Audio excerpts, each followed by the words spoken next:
What's going on, everybody? We are up once again. Thank you for joining us. I need y'all just to let me know y'all all right. Just tell me we up, we up, we up. Put it in the chat box. Just want to check on you, make sure you're good.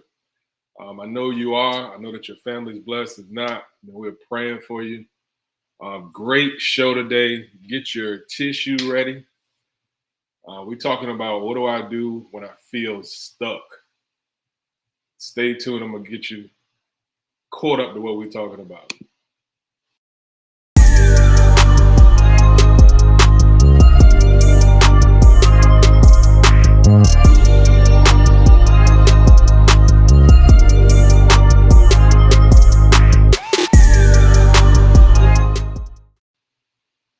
Once again, y'all know what it is. We up, we up, we up.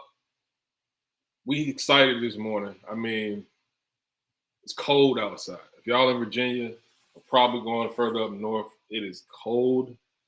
I thought I was gonna go out there today with some shorts and a hoodie to get to the gym. I went, but I regretted it. So, one of them things where the car don't warm up until you get there. So it's definitely cold outside. So if you haven't been out there yet, go ahead and wrap up. Today we're talking about what do we do when we feel stuck. When we feel stuck. Now, we went to go see the new movie Sing with the children. Truth be told, even if the kids didn't go, I was going to see that movie. Right? I love that series, right? But they said something. Let me turn my phone off. They said something. My wife said I look high yellow. That's all right. Let me turn my phone off. They said something on that movie that kind of stuck with me. They said sometimes you can get stuck in a moment and can't get out. Stuck in a moment and can't get out. What do you do when you feel like you're stuck in a moment and you can't get out? Good question. I know for my family, and even right now, we're dealing with loss, right? We're dealing with people who were very important to our family who we've lost. I mean, and if you ever lost anybody close to you, I know even with my grandmother passing this past year, my two grandmothers, my great grandmother and my grandmother. I mean, I'll see a kid in 7-Eleven or a kid that we work with at the league, and they'll be walking with their grandmother, and I'll be ready to just burst into tears because I remember what it was like with my grandmother, how she took me places and did things with me. So a lot of the things you don't always appreciate while you're in it. Like a lot of the times she would come and get us and, you didn't want to go, you wanted it. But when you lose that person, you feel a certain amount of grief and you can get stuck in that grief. So stuck in a moment and can't get out, right? And we ain't trying to encourage you this morning, but we got to deal with this, right? Philippians 3:13 says, "My brothers and sisters, I do not consider myself that I have yet taken hold of it." In other words, I don't got it yet, right? And as many people up here that can agree with me, yes, you're trying to get it. You're trying to get through. You're trying to go forward. But I haven't taken hold of it yet, right? I haven't found a way to be able to deal with all that I'm going through and get myself out of the situation that I'm in. A lot of the reason why we're stuck is because of trauma. And let's get deep this morning, right? Because a lot of us have been sexually abused. A lot of us have been verbally, physically abused. And with that abuse comes the ability to, the opportunity, for lack of a better word, to get stuck. Like, so now I'm always labeling myself as that person who has been abused, right? Or labeling myself as that person who just was a victim, right? But how do I get out of that situation? How do I get out of that situation where I'm feeling like I'm stuck in a moment and can't get out? And if you with me, I want y'all to make sure y'all putting um, y'all comments in the chat box. Good morning to Ms. Frida. Good morning to Eric, my guy. Good morning, Nicole. Good morning, everybody. Good morning. Thank y'all for supporting. So he says, it's not that I've already taken hold of it, but watch this. This is Philippians 3:13. He said, but one thing I do, forgetting those things that are behind and pressing towards the goal to win the prize. Forgetting those things that are behind and pressing forward to win the goal. It's hard to drive looking in the rearview mirror, right? Thank you, Bishop Moore, for that. It's hard to if you're driving and all you're doing is looking in the rearview mirror, you're likely to get in an accident because all you're doing is focusing on what's happened in the past. We got to be people that can focus on what's in front of us in order to be able to reach the goal that's been set forward. So he says, it's not that I've already attained it, not that I've already taken hold of it. Let me calm my voice down. I'm not trying to preach, right? I'm not saying that I've already got it down pat, but I am saying that I'm pressing. I'm pressing towards the mark. And I can't be stuck in the situation that I'm in right now. Feel like I'm stuck, right? And I'm talking about us, not necessarily just me. I feel like I'm stuck. You ever felt like you just wanted to run away from all the responsibilities, run away from the bills, run away from just everything? And that's the reason why a lot of times we want to fight to get on vacation, because we want to, for a minute, just forget about what's going on in our lives. But we're going to talk 3 things I want to show you when it comes to being stuck. It's 3 ways that I want to point out. It could be more, but 3 ways I want to point out things that you can be stuck with. The first thing you can be stuck with is guilt. It's guilt. And guilt is one of those things where you can put punishment on yourself and walk around with the attitude that I don't deserve good things out of my life. I don't deserve to have anybody in my life to love me. I don't deserve this. I don't deserve that. And you can put pressure on yourself because of what you did. Because of what you did. And you can hide it, right? So you can say, I ain't worried about that. I'm moving forward. But there's something that's deep inside of you that keeps pulling, right? That keeps tugging at you saying, you know you're wrong. You know you're wrong. That's guilt. And a lot of times we can get stuck in that, right? Thank you, wifey. She putting our points down. Stuck in guilt. Stuck in grief. That's the second one. Stuck in grief. You know how that feels. I mean, like I said, and it's not a bad thing. When you're talking about grief, see, it goes from, like, when I lost my grandma, closest person to probably I ever lost, right?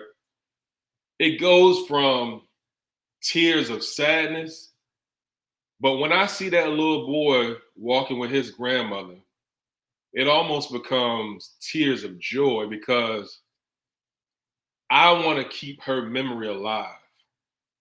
And as long as I'm feeling it, right? As long as I can still feel her presence in that way, that makes me happy. So that grief, it kind of turns, right? And we don't grieve like those without hope. Because those without hope say, it's done with, I'll never see that person again. But we grieve with like those who say it may be over for right now, but I know I'm gonna see you in heaven, right? A materialist mindset doesn't take you there because it's about all that's happening right here on this realm, this physical realm. But when you have a spiritual mindset, you say, well, no, it's not just here. We're going to go and meet together in heaven. So there's that. So when I have grief in that way, it kind of changes the perspective, right? Because now I go from the sadness, but now when I cry, it's like, and I'm just honoring your memory. So I'm not I'm not crying out of just. It's hard to explain. It's hard to explain. Maybe somebody else can explain it better in the chat. But it ain't always a painful grief that I'm feeling, or painful tears when I think about her life. It's almost like those tears are commemorating her life, if that make any sense, right? But the last one is stuck in fear. Stuck in fear. You stuck because of what may happen. And a lot of times, most of our fear is from things that ain't even happened yet. All of it, really. It's about what could happen wrong. And so do you decide to shrink into some corner, right? Or into some little space because you're scared of what may happen. And so you're stuck in that way. You know, we get this thing where we have a fear of failure. Some people even have a fear of success. What do I do when I actually achieve what it is that I'm trying to get? What do I do when I reach that mountaintop? Right? All right, let me put some comments up here. Matter of fact, I'm gonna put everybody up here. How do I do that? Oh, chat. Okay. So we're gonna jump in here. Let's see. Eric said the fear of the unknown, losing the guidance that has always been there. So, I mean, and I think, and if you don't mind me talking about this, but I know Eric has lost some important people in his life, right? But the grief there, you know, it's all. I'm losing I'm losing my.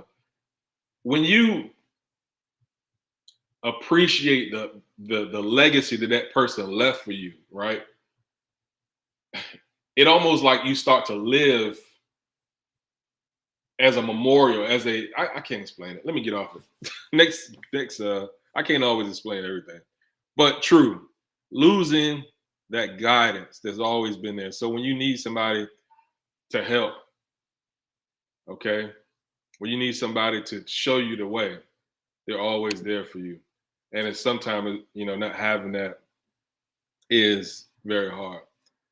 But I want to show you some things, right? So what do I do when I feel stuck?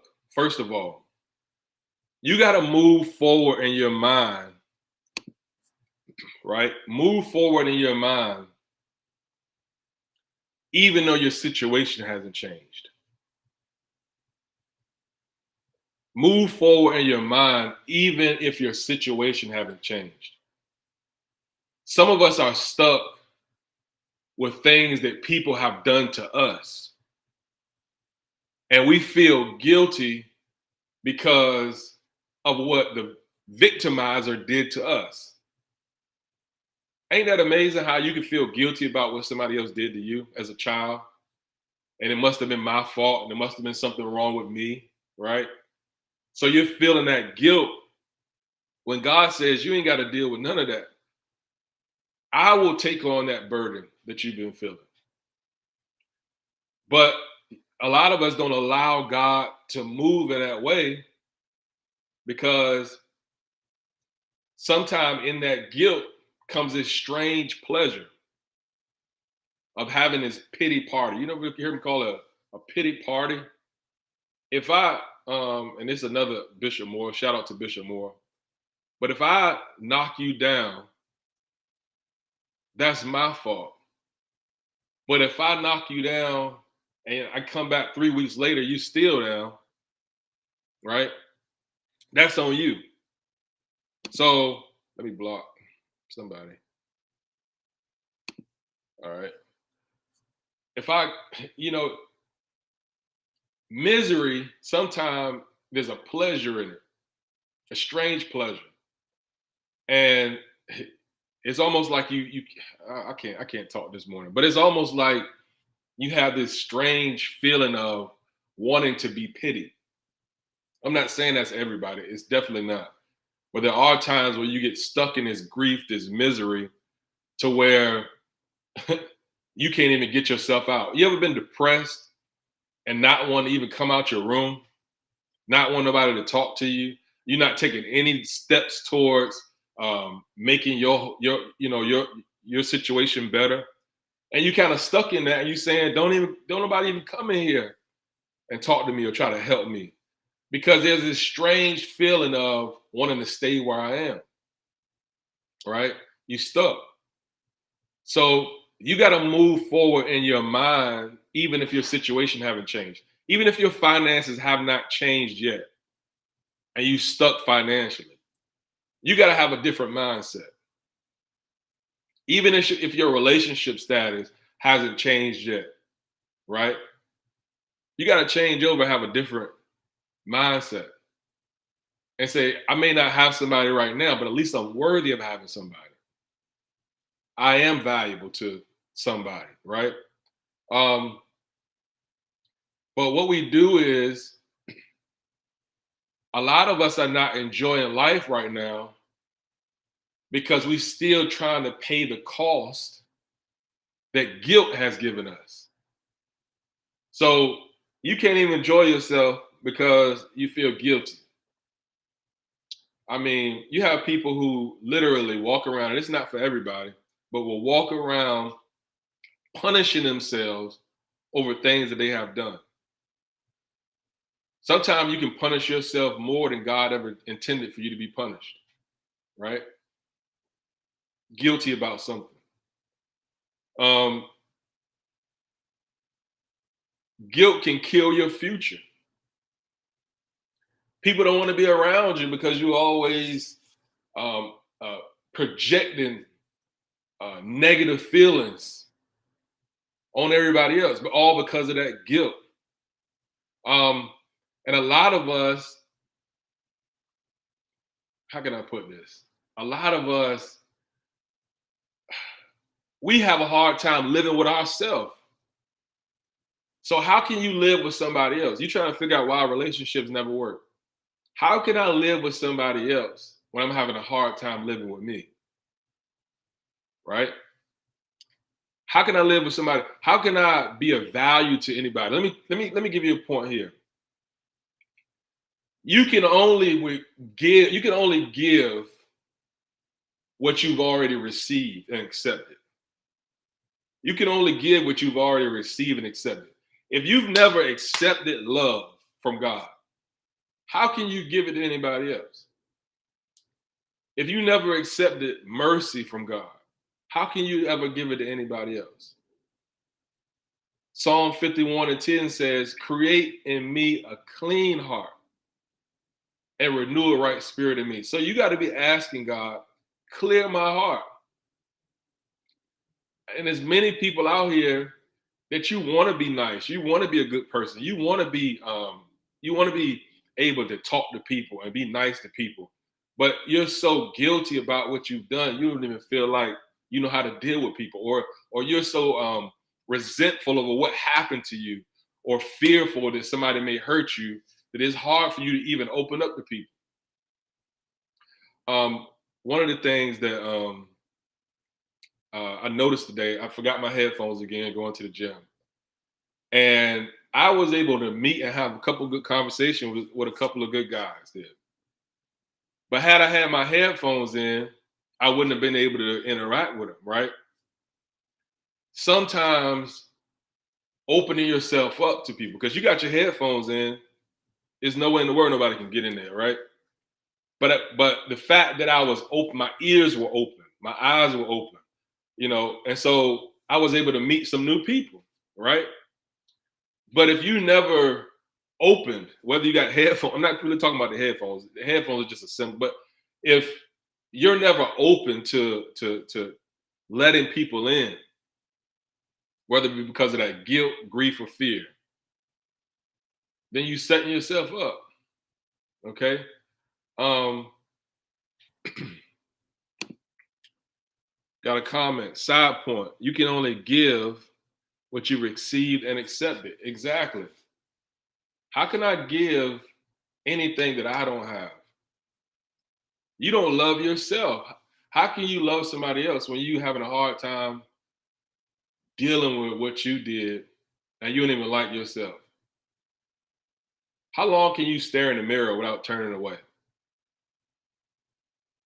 Some people can't even stare in the mirror without turning away from the mirror. Just literally, because they have a hard time living with themselves. So Isaiah 43:18 says, forget the former things. Do not dwell on the past. Verse 19 says, see, I am doing a new thing. Now it springs up. Do you not perceive it? So a lot of things that God is trying to do in our life, it's hard for him to move because you have not received it. You know, we still walking around, woe is me, you know, without having that feeling of, I got to get over this. And it's not something that just happens overnight. So, right. So we talked about, and I feel like I'm just rambling. Let me get y'all involved. Come on, give me some comments, y'all, so I can put y'all in this as well. So let me know what you think. Let me know what you think. But conversely, because we said if you can't give love, you never received or accepted love. Now, key point there, accept it. See, God is always trying to offer you love, but a lot of us have never accepted it, right? And this just dropped in my spirit as well. A lot of our marriages, a lot of our relationships where we have done things wrong, we still punishing ourselves and our partner's already past it. And so now you're responding with an attitude because you're not past what you did. Right? We got to learn how to get past it. Now, that don't mean that you need to rush your significant other into forgiving or doing this or doing that or moving past it. But at some point, we got to say, you know what? It's time to move on. Right? We talked about forgiveness yesterday. And forgiveness has to be a big point, a big factor in your life when it comes to this. Because when you're talking about grief, most of the time that comes with somebody who's inflicted that grief on you, who has given you that, who has made you that victim, so-called victim. But we got to have forgiveness in that area, right? And if y'all want more on that, go back to YouTube and look at our talk on that. But we were talking about how you can't give love unless you received and accepted it. The same way, if you've only received and accepted hate, guess what you're going to be giving out? Hate. If you've only received abuse, guess what you're giving out? There's a saying, hurt people hurt people. If you've been hurt, you ain't got nothing else to give but hurt. So why not receive God's love so that you can offer love to the world? It's some people who don't even feel comfortable when somebody's nice to them. Like that person must be up to something. They must be after something. You don't even feel comfortable with nobody being nice to you. Which is why a lot of us nice people be trying to figure out what's wrong with that person. They don't feel comfortable with nobody being nice to them. They think you got a motive. But Receiving God's love will allow you to be able to love other people. Receiving God's love will allow you to be able to love other people. You can't give anybody what you don't have. And a lot of times the issues that we have with other people always start with ourselves. You know, if you're always hateful, it's probably because of something that somebody has deposited in you, right? You can't figure out why you can't be nice. You can't figure out why you can't forgive and love. It's because you have not received God's love in the first place. So if you're stuck in that, the first thing you have to do is be able to receive God's love into your life. Receive God's love into your life. Now, let's take it further. You got to change your mind about what you're going through. Because you can't dwell on the grief, the fear, the guilt. Because if you do that, that's the only type of existence you're going to live. Now, am I asking you or telling you that you need to forget about it? No. But Philippians 4:4 says, whatever things are lovely, whatever things are of good report, whatever things are beautiful, he said, think about these things, right? And he also said, the peace of God, which transcends all understanding, will guard your hearts and your minds. So think about things that are positive, are lovely. Stop thinking about your grief and your guilt. Stop thinking about the abuse. We have to be able to move forward, or else that abuser is always going to have that power over you, right? And how do I do that? Through worship. Through worship. Because when we allow our problems and our guilt and all that good stuff we're talking about today, when we allow those things to rule our mind, we're not letting God rule our mind. We're not letting the peace of God rule our mind.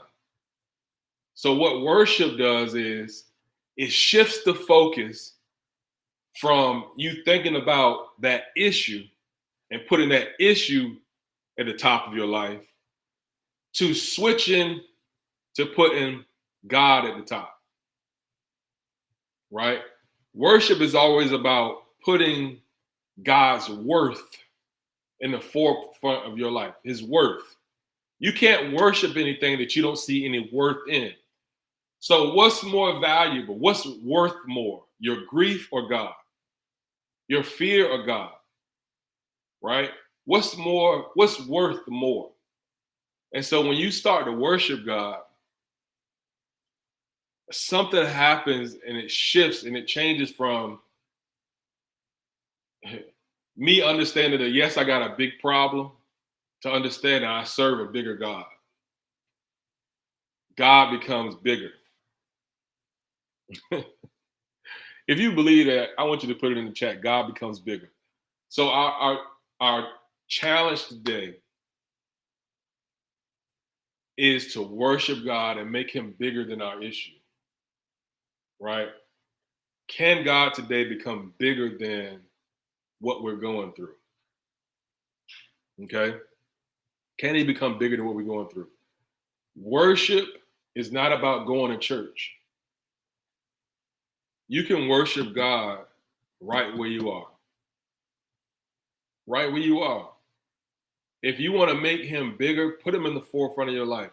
And I promise you that everything we talked about God being able to make you press forward and God creating a clean heart in your life, it begins with you worshiping him.